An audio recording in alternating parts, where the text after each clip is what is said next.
Hello guys, welcome back again in our YouTube channel Push Classes, and now we are going to study types of economies, 5 year under the 5-year plan, and what the goals have achieved our government, and what planning made under the capitalist economies, mixed economies and socialist economies. तो क्या targets achieve किए, क्या achievement रहा, क्या goals रहे, और किन तरह की हमारी 3 तरह की जो है इकोनॉमीज़ होती हैं, capitalist, socialist and mixed economy. आज हम इन्हीं के बारे में पढ़ेंगे। ये कॉन्सेप्ट समझने बहुत ही ज़रूरी हैं। जो भी बच्चे कंपटीशन की तैयारी कर रहे हैं या फिर जो भी बोर्ड्स में हैं, 12th बोर्ड्स में, उनके लिए एक वीडियो काफ़ी हेल्पफुल है। पूरी वीडियो देखने के लिए आप लोग लास्ट तक बने रहिए। और अगर आपने अभी तक हमारा यूट्यूब चैनल सब्सक्राइब नहीं किया तो प्लीज़ सब्सक्राइब करें और बेल आइकन प्रेस करना ना भूलें, और बाकी अपने दोस्तों को भी शेयर करें ताकि उन्हें भी ये इन्फॉर्मेटिव वीडियो मिल सके और वो लोग भी इसको कॉन्सेप्ट को समझ सकें। तो चलिए शुरू करते हैं। सबसे पहले क्या होता है, कैपिटलिस्ट इकोनॉमी क्या होती है आपकी। तो a capitalist economy is defined as one in which means of production are owned by individuals and the individuals are free to take their economic decisions as guided by the principle to the profit maximization। तो जैसे हमने पिछले भी पढ़ा था, अब भी पढ़ रहे हैं, फिर से आपको एक बार एक्सप्लेन करें कि कैपिटलिस्ट इकोनॉमी वो होती है। सबसे पहले एक बात क्लियर कर लीजिए, कान में ठूंस लीजिए बिल्कुल, कि जो कैपिटलिस्ट इकोनॉमी होती है वो किसी निजी व्यक्ति की, निजी सरकार की होगी। मतलब कोई निजी व्यक्ति, निजी शासन होगा जिसका, ठीक है, एक तरह से मतलब कि अपने फ़ायदे के लिए वो इकोनॉमी बनाई गई होगी। हाँ तो दोस्तों, कैपिटलिस्ट इकोनॉमी ऐसी इकोनॉमी होती है जो किसी मतलब निजी व्यक्ति के कंट्रोल में होती है, एक तरह से ये समझ लीजिए, ठीक है। जिसके प्रिंसिपल जिसका मेन प्रिंसिपल होता है प्रॉफिट कमाना, प्रॉफिट ज़्यादा से ज़्यादा कैसे किया जाए, ठीक है। तो इसके जो है साइलेंट फीचर्स क्या हैं। Silent features of the capitalist economy are under है there is a private ownership of the means of production, यानी कि किसी निजी व्यक्ति के हाथ में मालिकाना होगा उसका प्रोडक्शन का, जो भी प्रोडक्शन यूनिट है, ठीक है। Means of production are used in a manner such that the profits maximized, और प्रोडक्शन इस तरह से किया जाएगा कि उनको ज़्यादा से ज़्यादा जो है प्रॉफिट मिल सके, ठीक। जैसे कोई कंपनी है, जैसे मान लो, कंपनी छोड़ो, हम किसी भी प्रोडक्शन यूनिट की बात कर लेते हैं। कोई समोसे बनाने वाला है, तो शुरुआत में वो समोसा बड़ा बनाता है, जब उसकी बिक्री चालू हो जाती है तो उसमें थोड़ा बहुत घटतौली वो करने लगता है। बाद में समोसा छोटा कर देगा, महंगा कर देगा, कुछ भी कर सकता है। तो ये इस तरह से बेसिक चीज़ों से समझते हुए चलेगा। तो आगे चलते हैं, आगे क्या है इसके फीचर्स हैं। तो आगे they are the role of government is largely confined to maintenance of law and order and defence of the country, यानी कि जो गवर्नमेंट का उसमें रोल होगा, कुछ ही रोल होंगे जो गवर्नमेंट के, जो मतलब ऐसे रोल ही उनके यूनिट पे अप्लाई होंगे जो गवर्नमेंट ने सभी के लिए सेट किए होंगे, सारी यूनिट्स के लिए, सारे लोगों के लिए वही रोल जो हैं या लॉ ऑर्डर हैं अप्लाई होंगे। उनकी भी यूनिट पे वरना जो हैं वो अपने निजी कानून अधिकारों के मालिक होते हैं, वो जैसे चाहे वैसे बेचें, ये सब चीज़ें, ठीक है। तो इसकी मेरिट्स क्या हैं और डीमेरिट्स क्या हैं। तो आइए मेरिट्स की बात कर लेते हैं।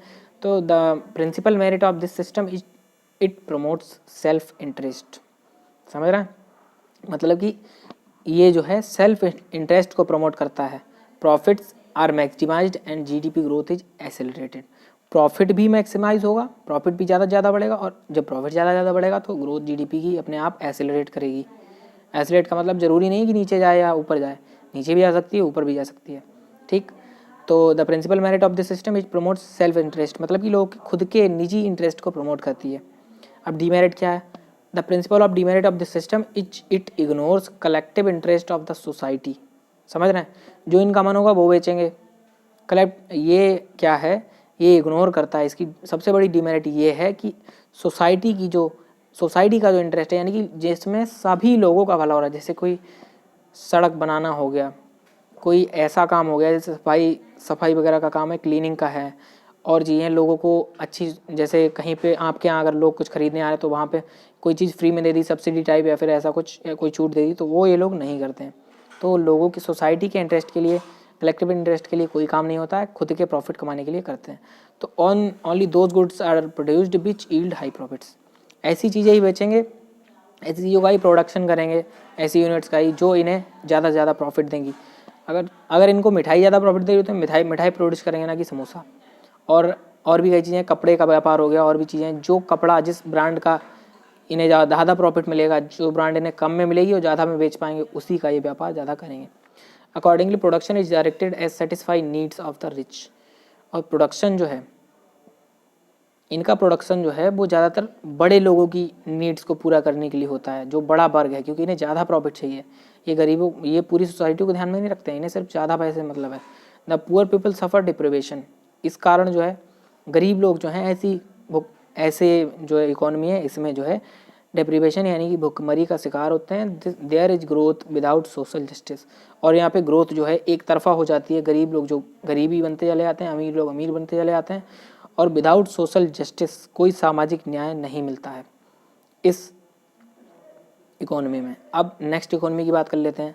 अब देखिए यहाँ पे एक बॉक्स दिया हुआ है हमारा ब्लू कलर का, इसमें सोशल जस्टिस लिखा हुआ है। सोशल जस्टिस क्या होता है? Social justice is achieved when the process of economic growth leads to equitable distribution of income and wealth. तो ये बहुत ही इंपॉर्टेंट बात है, ये चीज़ आ भी जाती है कई बार, एक 1 मार्कर में पूछ भी लेता है। तो सोशल जस्टिस क्या होता है? सामाजिक न्याय होता है, यानी कि समाज में सभी लोगों को इक्वल वेल्थ का डिस्ट्रीब्यूशन और सभी लोगों को इक्वल संसाधन मिलें, सभी लोगों की इक्वल इनकम हो। अगर कोई जॉब निकलती है तो उसमें सभी जाति के सभी धर्मों के लोगों के लिए बराबर उसमें जो है भाग लें, उसमें जो है नौकरियां हों, सबके लिए समान व्यवस्था हो, किसी के लिए एक्स्ट्रा ना हो कि इनकी ज़्यादा भर्ती कर ली इनकी कम की, सभी की समान हिस्सेदारी हो, और इनकम भी सभी को समान ही मिलनी चाहिए। ये नहीं कि ये इस जाति का है तो इसको ज़्यादा इनकम मिलेगी, ये इस धर्म का है तो इसको कम मिलेगी, ये चीज़ नहीं होनी चाहिए। और वेल्थ का डिस्ट्रीब्यूशन भी समान होना चाहिए, ये चीज़ है। तो नेक्स्ट हम आगे बढ़ते हैं। अब बात कर लेते हैं सोशलिस्ट इकोनॉमी की, ठीक है। सोशलिस्ट इकोनॉमी क्या होती है? ये देखिए आपको इसमें एक इमोजी भी दिख रहा है, इसमें आपको समझ में आ रहा होगा इसको देख के कि सोशलिस्ट इकोनॉमी क्या होती है। यानी कि सारे लोगों की हेल्प से इकोनॉमी चलती है, चाहे गरीब हो, चाहे अमीर हो, चाहे कैसा भी हो, चाहे मीडियम, चाहे मध्यवर्गीय परिवार का हो, ठीक है। A socialist economy in which one in is the one in which there is a social collective public ownership of the means of production। यानी कि ये प्रोडक्शन है जिनके लिए हो रहा है उसमें जो है सभी का कलेक्टिव ऑनरशिप होती है, सभी की सहभागिता होती है, सभी की सहभागिता से चलता है, सभी मालिक होते हैं। And economic decisions are taken by central authorities of the government with a view to maximize social welfare.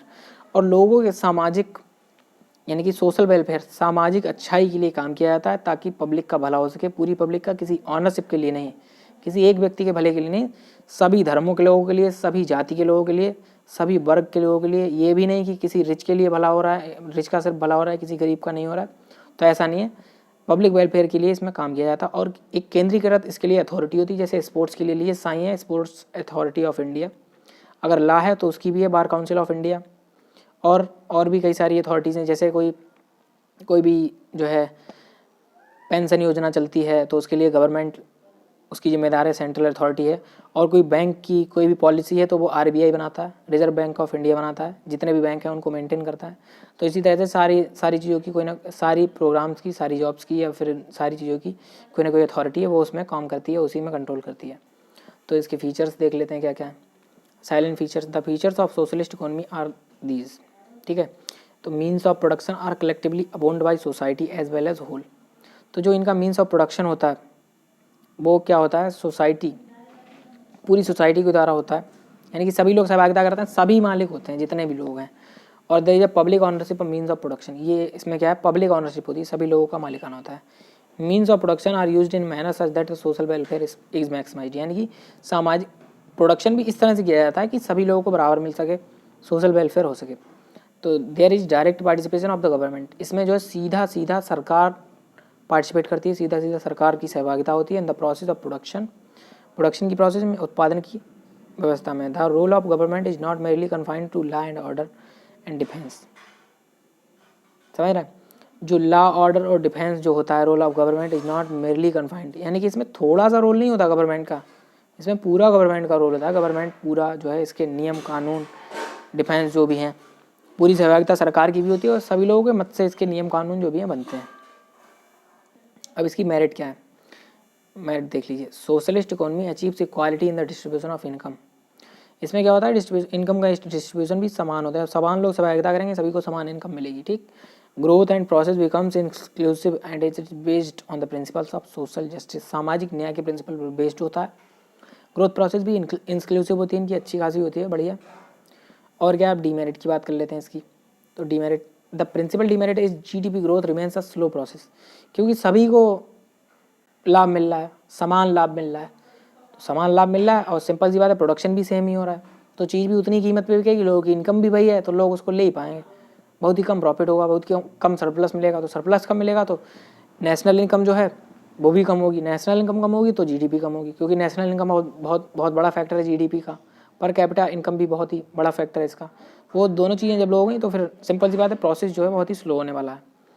तो ये क्यों होता है ऐसा ये होता है, this is because production is not directed to the principle of profit maximisation, क्योंकि प्रॉफिट मैक्सिमाइजेशन के बेस पे तो प्रिंसिपल है ही नहीं, तो फिर सिंपल सी बात है जीडीपी जो है लो होगी। अब देखिए, instead it is directed by the principle of equity and justice, क्योंकि यहाँ पे दो ही प्रिंसिपल फॉलो होते हैं, इक्विटी का, समान का, और न्याय का।